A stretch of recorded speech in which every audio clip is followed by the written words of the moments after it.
welcome to Toyota Time with Timmy the Toolman and Sean. Today, what we're going to show you how to do is install some retrofit headlights on your Lexus LX470. The headlights came from TEQ Customs in Morrisville, North Carolina. TEQ Customs is known for their headlight retrofits, but they are a true full service shop. They do a whole host of things like suspension installs, bumper installs, armor installs, lighting systems. They do wheel alignments, they do repairs, they do maintenance, they do a whole host of things. So if you are in that Morrisville, Raleigh, Durham area of North Carolina and you're looking for a quality shop to work on your Toyota or Lexus SUV or truck, I highly recommend you check out TEQ Customs. Now, why would you want to install retrofit headlights on your rig?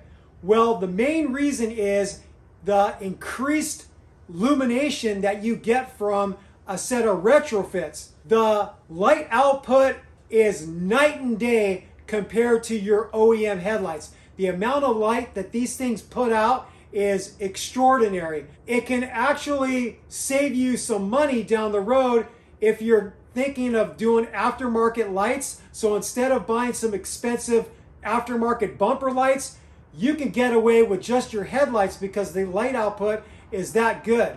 The other reason to install these cool retrofit headlights is they look cool. So they have all kinds of different variations you can do with these headlights. You could have blacked out housings, you could have the halos, you could have the RGB controllers. So you can customize these lights to your liking, and they do look pretty badass on your rig. So they are functional and they also look damn cool. When it comes to ordering a set of retrofit headlights from TEQ Customs, you have a couple choices. You can send in your own headlights to be retrofitted, or you can buy them from TEQ Customs and they will ship them directly to you after they get done modifying them to your liking. With all that said, we're going to get started with this job. The first thing you're going to want to do is open up your hood. To get the headlight assembly out, we need to remove the trim piece that surrounds it. The first thing we're going to do is remove the center trim piece to enable us to be able to remove the trim piece that is around the headlights. They're held with a plastic clip on both sides. You can see on this side, Vincent is missing the clip and he just put a bolt and nut there to hold it in place. So we'll show you how to remove one of these plastic clips and then we'll take the bolt and nut out on the other side. So the way this works, it has a center push pin that you have to pop up. See how he popped that up? And now you should be able to pull the whole clip out. Just like that. It might come apart on you, but you can put it back together. And if you break it, you can get those from your local Toyota or Lexus dealer. Or you can buy it on Amazon. Or you can buy them on Amazon. Now to get this piece out, you're gonna wanna drive it this way to unhook it from the trim pieces on either side. Mine's easy to pop. His is easy to pop. I guess you removed it before? Yeah. So now you can see some screws we need to remove. This is on the passenger side, and it's going to be the same on the driver's side. You've got a screw here, you've got another screw here, you've got a screw here, you've got another one here, and then there's some other screws that are hidden by the corner lights. So we're going to remove these corner lights to get out a screw that's hidden behind there. The appropriate tool to use for these screws is a JIS screwdriver, not a Phillips, because Japanese vehicles use Japanese industrial standard screws. They don't use Phillips. So a JIS screwdriver will fit the head of the screws better. Less likely to strip them. We'll link it on Amazon.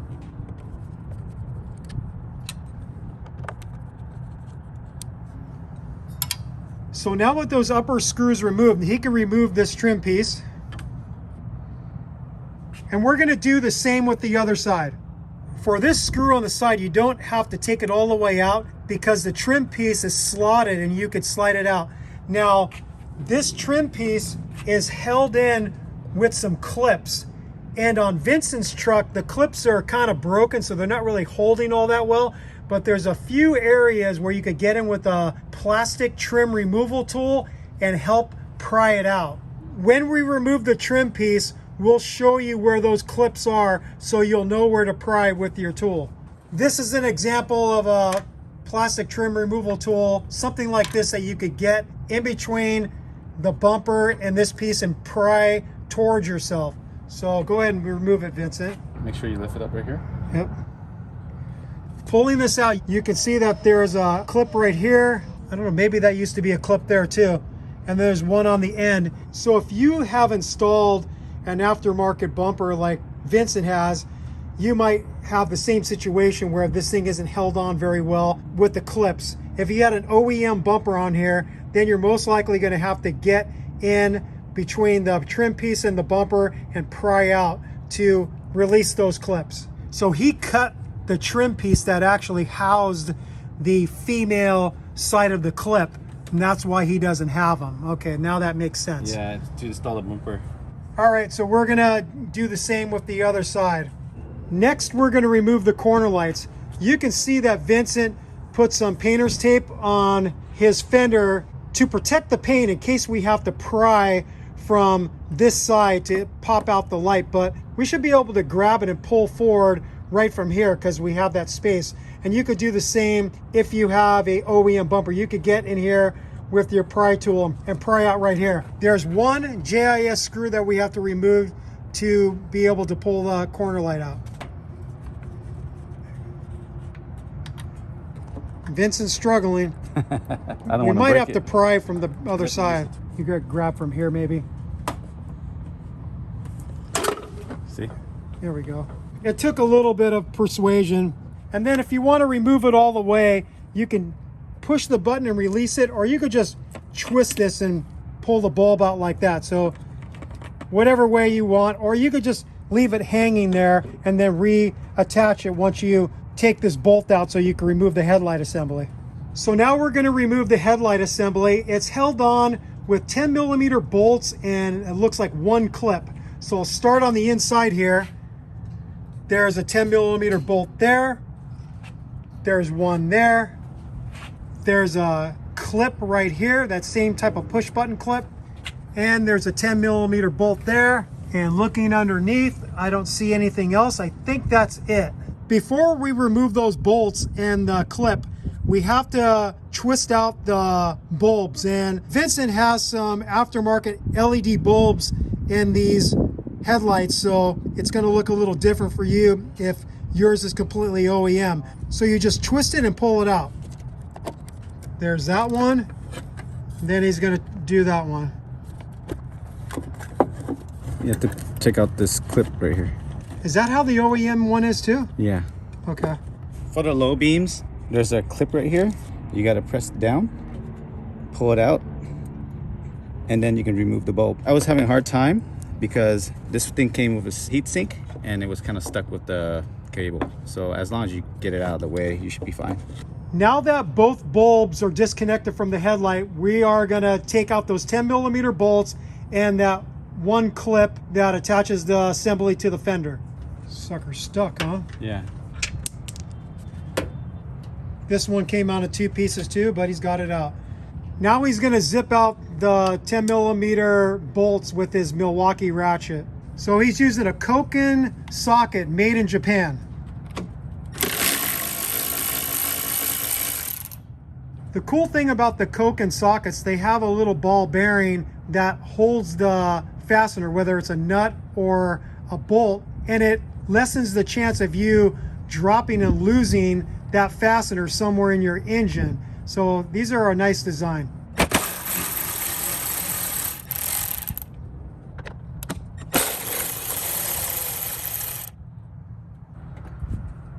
And there's the whole assembly off. Now we're going to remove the driver's side. The difference with the driver's side is you can't remove the bulbs very easily because the battery's in the way.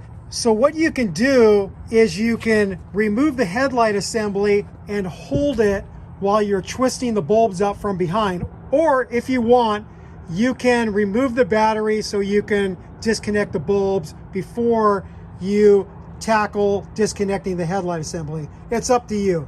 Okay, Vincent's gonna remove the headlight assembly and then twist the bulbs out on this driver's side.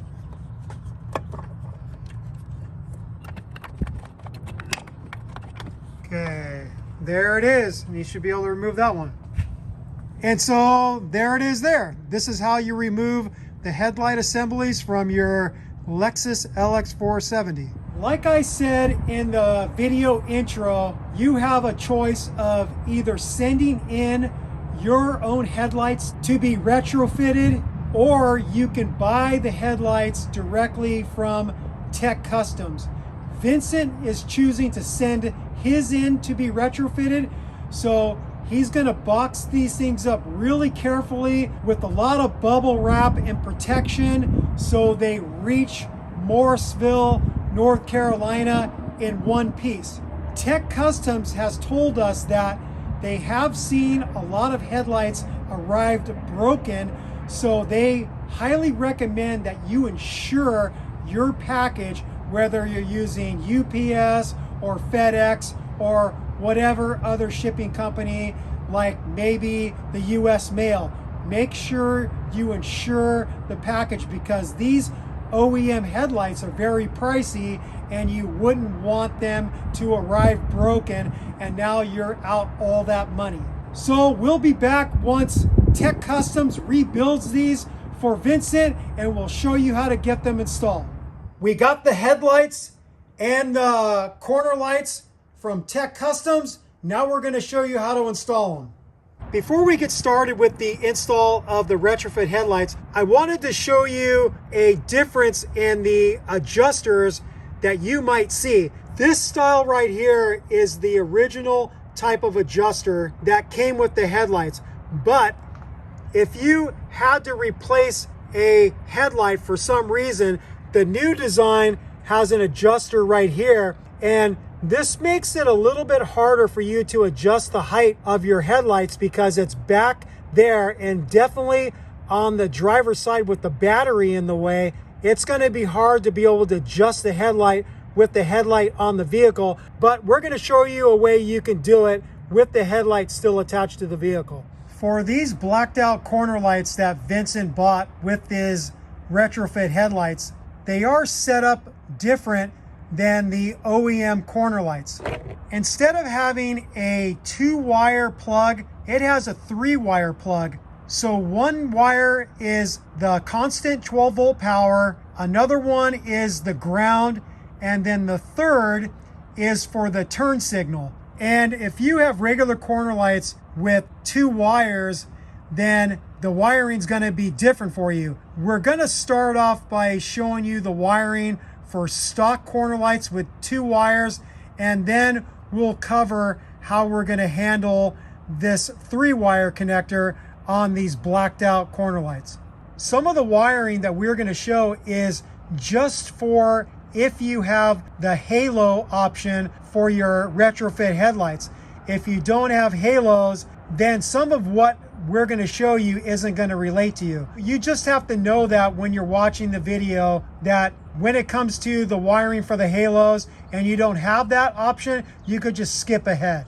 So first, we're going to show you how to do the wiring if you have stock corner lights and you don't have this 3-wire plug. Here is a stock corner light. Normally you just have one plug going in with 2 wires. One is power and one is the ground. You can see that Vincent did a alteration to this corner light because he doesn't have a turn signal on his bumper. So he took the wiring from the original turn signal lights and retrofit it into this corner light. So don't let that throw you. For this plug, the green wire with the white stripe is 12-volt power. The white wire with the black stripe is the ground. We need to tap into the 12-volt power in the ground in order to wire in these resistors that plug into the headlight. For each one of these, the red is power, the black is ground, and then the yellow is for the turn signal on each of these. To tap into the power into the ground, we're going to use these posi taps to access the wire so we can wire in these resistors, and we'll show you that now. First, Vincent is going to strip the wire sheathing off with his Nipix wire strippers.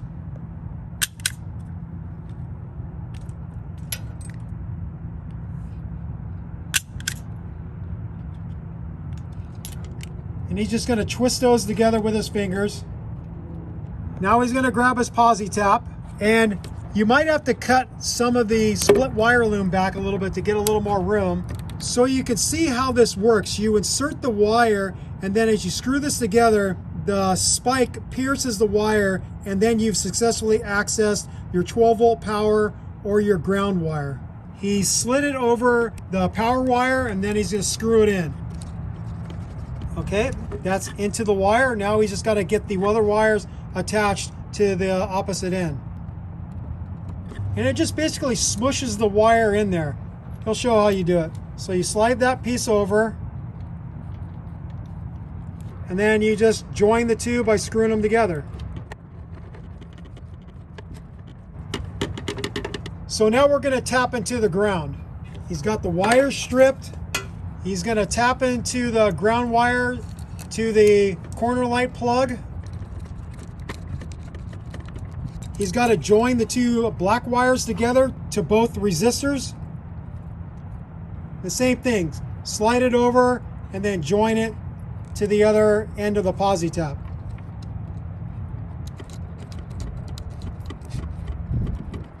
Okay, so we now have both power wires and both ground wires accessing the power and ground to the corner light.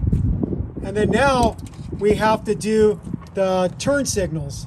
When it comes to the turn signal power, you'll notice that there's a red wire and a black wire. What you're going to find on your rig is the color scheme is the same as the plug for the corner light. The green is power and the white will be your ground. So I wanted to mention that so this doesn't throw you.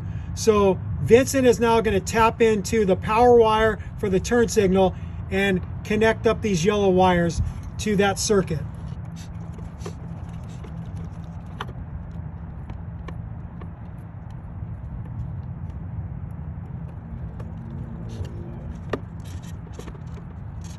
All right, so all the wiring is done for this part.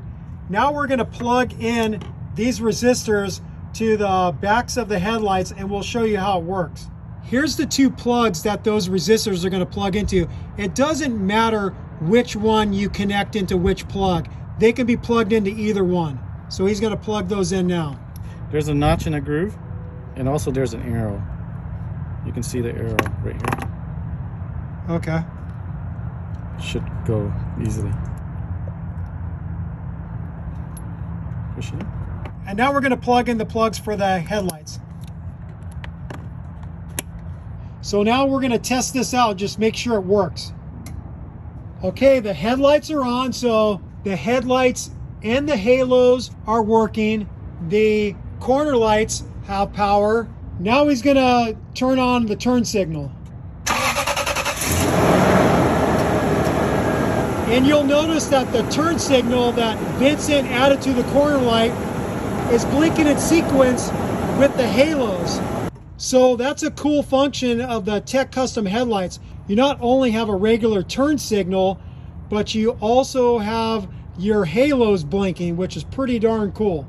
Now we're going to show you the wiring to make these 3-wire blacked out corner lights work. We marked on the connectors what the wires are. So in this orientation, with the connector lock at the top, the far left is the turn signal wire, the middle connection is the ground, and the connector on the far right is the constant 12-volt power. So in other words, when you turn on your headlights, you want these corner lights to turn on, and so this is going to get that 12-volt constant power. And then when you turn on your turn signal, it's going to get intermittent power, and that power wire needs to go there. And then the middle is the ground. And we marked the female connector too. So now we're going to make up some connectors that are going to plug into the female connector so we can wire this thing up. When it comes to making these connectors, you have some choices. You can buy these connectors right from Toyota, but they cost quite a bit. They're like 25 bucks a piece. This is the part number for the black wire, and then they have a different part number for the red wire, and they're both 25 bucks a piece. But Vincent has figured out how to make these wires himself, buying a kit of connectors and then just some bulk wire, and we're going to show you how to do that now. So with these connectors, they have a locking mechanism. If you look at the connector, it's got two unique sides. So if you flip it over, you see that opening? That's the opening that locks into the connector. So you want to get the connector in this orientation with the lock release facing up. And you have this opening facing down because there's a little plastic nub in there that it locks into. So Vincent has to turn that over, slide it in, and then he'll feel it lock into place. Just like that. You actually hear it click and you'll feel it. So now we're going to show you how to make two other wires. Vincent has a kit of these little insulators that help keep water and debris out of the connector. And then he has a kit of all these little connectors of different sizes. And first what he's going to do is he's going to slide over one of these yellow ends over the wire first with the little skinny protrusion facing the metal connector. So he's going to slide that onto the wire. And then now he's got to strip some wire sheathing off of the wire. And then the connector he's going to use is the 621 G2. The way Vincent knew that that connector is correct is he test fitted it onto one of the terminals on the connector. So it slides on nice, it's a tight fit, so that is the correct connector. So he's going to slide the copper wire in between the two little side tabs, and then he's got to use a tool to bend those over. I don't think he's got the perfect tool for this, but he's got a tool, or he is a tool. I have a different set of crimpers for this that I'll link in the video description. I think that's better than those, but let's see how well it looks. You can see that the little tabs aren't folded over the copper strands, which is what you want. So that tool he used isn't the best tool for it. Like I said, I'll link the tool that I have that I know does a much better job. So he's gonna just take a pair of regular pliers and crimp those ends over so it captures the copper wire really well. Okay, that'll work. And now he's just gonna install that wire and connector he just made up into the plug. Okay, he's got it installed. He's just gonna push that little yellow insulator in there further. Good enough for government work. Now we're just gonna do the same thing and make that third wire. We've got the plug made up for the corner light. Now we have to cut off the original corner light connector. And then he's just gonna strip the wires. Now Vincent's gonna cut off the wires that go to the turn signal bulb. For your particular application, if you have the turn signal lens in your bumper, then you could just use a posi tap, or you can clip the wire and use a butt splice, however you want to do it. But since he has the turn signal integrated into the corner light, he has to clip these wires off. We have our two resistors, we have the red wires connected, and then we're going to connect them up to the red wire on the plug we just made. The way we're going to join up the power wires to the constant 12 volt power for the corner light is using a solder butt connector. I'm not a real big fan of these.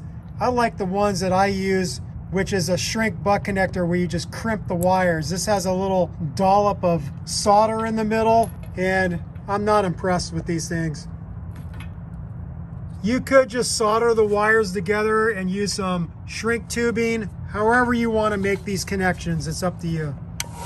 The heat gun's going to liquefy the solder, and it's also going to shrink the connector around the sheathing of the wires. We've got this one connected. Now we're going to work on the ground wires. So we have the 2 black wires from the resistor going to the black wire on the 3-wire plug. Those are going to connect up to the white wire with the black stripe for the corner light power. So the 3 ground wires coming from the resistor and from the plug we made are going to connect up to the ground for the corner light and for the ground for the turn signal. So 2 wires on one side and 3 wires on the other side of the butt connector.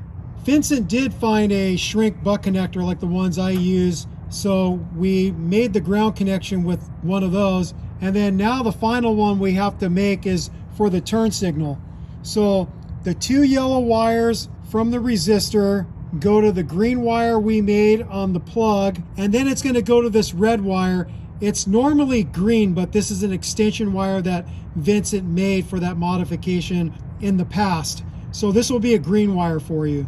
So he's going to join up the green wire on the plug we made with the green wire that comes from the harness that goes to the turn signal. Again, it should be green, not red. And we're going to crimp that side in to the butt connector, and then the yellow wires will go on the other side.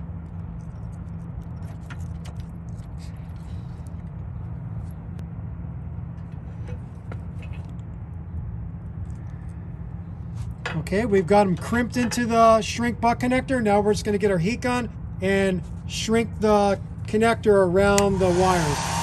When you're doing this, you just got to be conscious of where you're applying the heat. If you apply the heat too concentrated onto a wire, you can melt the sheathing right off of the wire. So you got to be careful of how you're applying the heat, and be careful of the wires and the proximity of the wires you're working on. Now that we have all the wiring done, we're going to install the headlights. So he's just going to lay it on the bumper. He's going to make both of the connections to the headlights from the OEM wiring harness. Okay, he's got those connections made. Now he's got to plug in the resistors to the halos.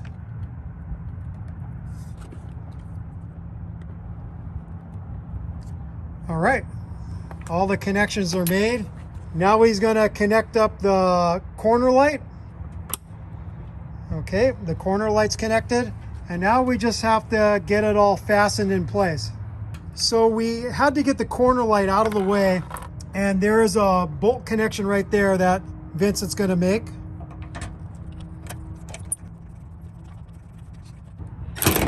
You're going to want to get that bolt tight, because once you get the corner light in, you can't access it. So now he's going to slide the corner light in. We're going to install a screw here so the corner light stays in place. He installed another bolt right here, and then he's going to install a third one back there. Okay, he's just going to cinch up those 2 other bolts. So he's going to tighten these by hand, because you got to remember this is plastic, and you just got to be careful you don't over tighten these and crack the plastic. And now he has to install a clip right here. So he's got a new clip that he has from a kit. He's going to slide the female end, and then he's going to put the male end, screw that thing down. Okay, that clip is installed, and we now have this passenger side headlight and corner light properly installed. We're going to do all the same on the driver's side. We now have both headlights and corner lights installed. Now we're going to put all the trim pieces back in place. He's going to install this trim piece that fits around the headlights. There's a screw connection right there that he's going to attach. It's a slotted one. Now he's going to put the plastic trim piece over this metal piece. It secures to the headlights with 3 small JIS screws.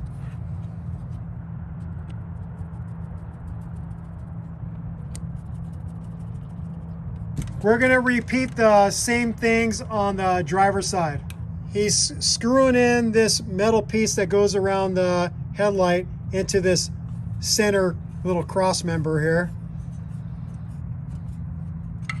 We gotta do the same on the other side. And we gotta put this piece over the top and secure that with some clips. Okay, that's all secured. Now we're gonna show you what these headlights look like. So you can see that the orange corner lights are lit up also. Now he's gonna turn on the left blinker so you can see what that looks like. And it's a little hard to see with the camera, but I could clearly see that the halos are blinking orange in unison with the corner light. If he turns off the headlight, you'll be able to see it much better. So that's what your turn signal will look like when you have the headlights off. And the halos blinking is more noticeable than the camera is alluding to. It's just that the camera doesn't really pick up on it very well. Now that you have your headlights installed, you're gonna want to adjust them. We have some experience of installing some TEQ Customs headlights on third generation 4Runners, and what we learned is you set your truck about 25 feet from a wall and the truck is on fairly flat ground. If it's at a slope, then you're gonna get skewed results. So you want fairly flat ground and you want a nice background, like the side of a tall building that you can use, like maybe at the back of a shopping mall. You set up the truck 25 feet away from the wall, and then what you do is you take a measurement from the ground to the center of your headlight.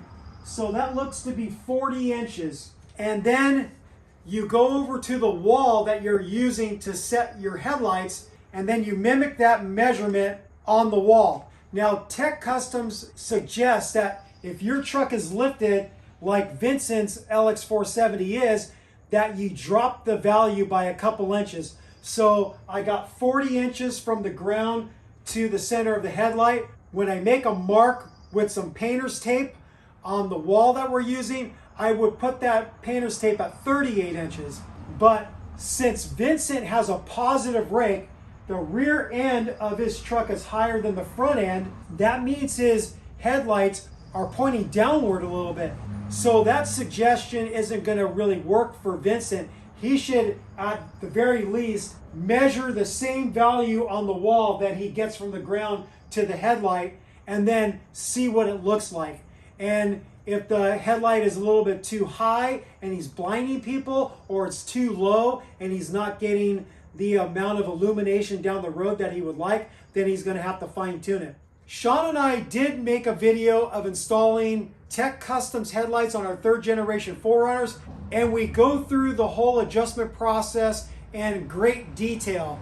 So in the video description, I will put a link to that video, and I'll also give you a timestamp so you could jump right to that part and better understand how to do the headlight adjustment on your rig.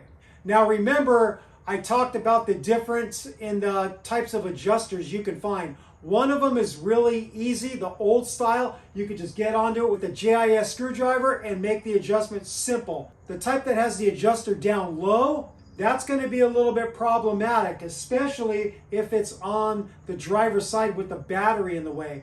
So like I promised earlier that we would let you know how you can get away with adjusting those headlights on the vehicle, the idea that Vincent and I came up with is, one, you can remove the battery and then just take a set of jumper cables, connect it to the battery, connect it to your battery terminals. Now you have power to the vehicle, and then you could easily get behind, get to that low adjustment with the screwdriver and make the adjustment.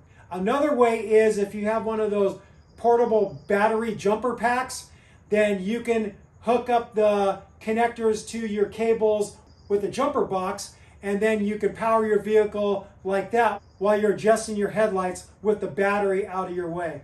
Now, with what I said about removing the battery so you have access to getting in here, Vincent figured out a way by removing the battery strap and just picking up the battery and moving it back as far as he can towards the fuse box.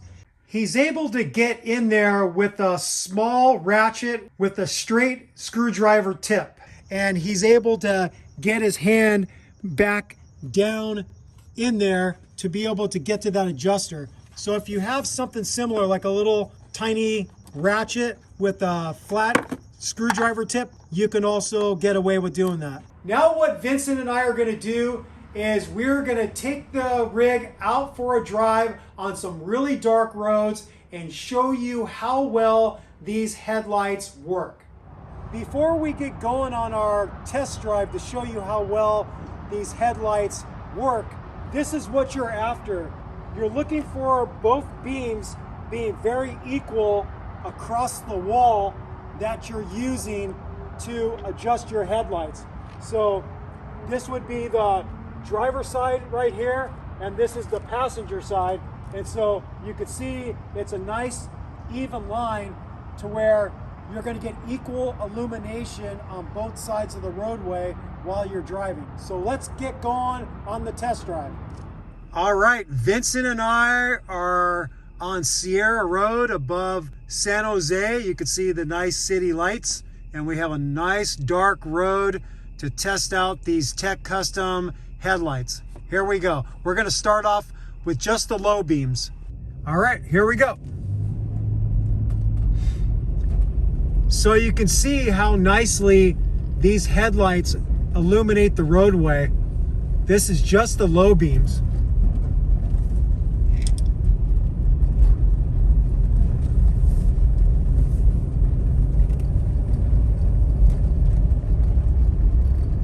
Look how much light that provides.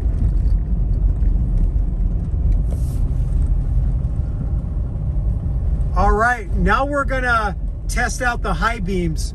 Hopefully we get a nice straight shot of the road here to where we can see how far the lights illuminate.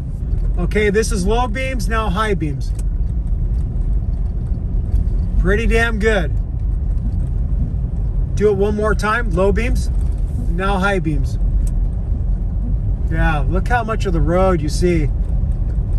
All right, this concludes our test drive showing you how well the TEQ Custom headlights work. And tonight in San Jose, it's a full moon, so there is quite a bit of ambient light. And I think when you're in a darker location, like somewhere out on a trail where there's no light from a city or anything, you're gonna notice even better how well these headlights work. Like right there, you can see the moon off in the distance there. It's almost a full moon. Pretty badass. There's the moon. All right, we're all done with this job showing you how to install a set of TEQ Customs retrofit headlights on your Lexus LX470.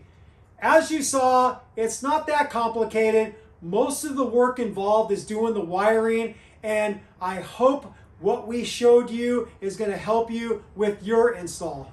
If you want to order a set of TEQ Custom headlights for your rig, we will provide a link in the video description so you can go on their website and look at all the options and order a set of headlights to your liking. If you have any questions about the install, feel free to ask us a question in the comments below, or you can simply just call TEQ Customs. They are super helpful, they're really good guys, and they will help you with all the questions you have in making your order and getting your headlights installed on your rig. With all that said, we thank you for watching Toyota Time with Timmy the Toolman and Sean. We will of course be back with more videos. Thank you for watching. Thank you for subscribing. If you haven't subscribed yet, I don't know what you're waiting for. Click on that subscribe button and also click on that notification bell if you'd like to be notified when we put up new content on our channel, which we are always putting up very helpful and sick mods kind of content like this video here. Peace out. Happy wrenching. Happy retrofit headlight installing. Bye-bye.